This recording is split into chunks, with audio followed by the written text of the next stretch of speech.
Keguruan dan Ilmu Pendidikan, jurusan Pendidikan Khusus. Saya berasal dari angkatan 2021. Jadi di sini saya akan menjelaskan faktor-faktor yang mempengaruhi perkembangan seorang anak, baik anak yang baru lahir, anak usia dini, dan anak berkebutuhan khusus.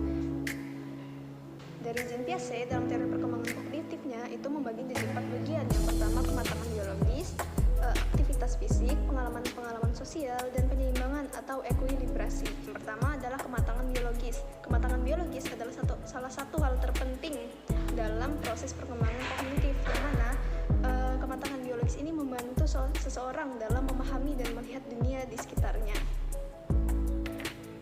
Proses pematangan biologis ini dikendalikan oleh setiap gen, yang mana setiap gen tersebut memiliki peran dan tugasnya masing-masing.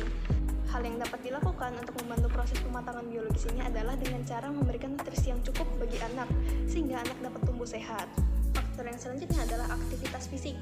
Aktivitas fisik berpengaruh penting bagi perkembangan kognitif anak-anak. Ketika anak-anak melakukan beragam gerakan yang bervariasi dan beraktivitas juga secara bervariasi, secara tidak langsung mereka akan meningkatkan koordinasi tubuhnya.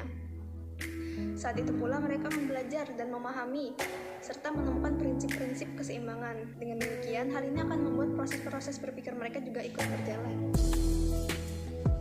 Faktor yang keempat adalah pengalaman-pengalaman sosial. Ketika seseorang berinteraksi dengan orang-orang yang berada di lingkungan sekitarnya, menurut Piaget, kemampuan kognitif orang itu akan meningkat secara bersama dengan terjadinya transmisi sosial, atau secara gamblang dapat disebut juga sebagai belajar dari orang lain. Tanpa adanya transmisi sosial, maka setiap orang akan harus menemukan kembali atau menciptakan kembali semua pengetahuan yang ada maupun yang belum ada.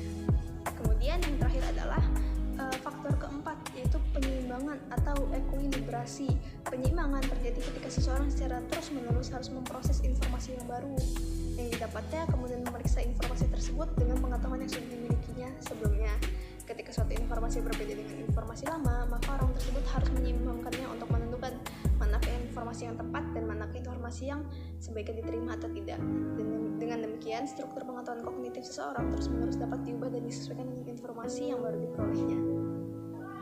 Jadi kesimpulannya, kalau dari teori Jean Piaget, keempat macam faktor ini, yaitu kematangan biologis, aktivitas fisik, dan pengalaman-pengalaman sosial, dan ekuilibrasi atau penyeimbangan itu sangat mempengaruhi dalam proses perkembangan seseorang, karena masing-masingnya memiliki peran dan juga sebagai pendukung dalam proses tercapainya perkembangan kognitif yang sesuai dengan tahap usia seorang anak. Demikian penjelasan yang dapat saya sampaikan, semoga bermanfaat. Jadi di sini saya akan mengenalkan mengenai jurusan saya, yaitu jurusan Pendidikan Khusus, dan sesuai dengan namanya, jurusan saya ini akan banyak berinteraksi dan terlibat dengan anak-anak berkebutuhan khusus dan hal-hal yang berhubungan dengannya. Jadi di jurusan saya ini kita akan belajar bagaimana cara menjadi seorang pedagogik yang baik, cara menyusun RPP dan PPI sesuai kebutuhan anak. Kita akan belajar cara untuk memberikan pelayanan seperti bina diri, bina gerak, dan modifikasi perilaku dan lain-lain sebagainya. Selain itu kita juga akan belajar seperti mata kuliah Braille, bahasa isyarat untuk berkomunikasi dan berhubungan dengan anak-anak berkebutuhan khusus. Dan selain dari itu masih ada banyak lagi yang bisa kita pelajari di sini. Jadi tunggu apa lagi? Ayo masuk ke jurusan PKH.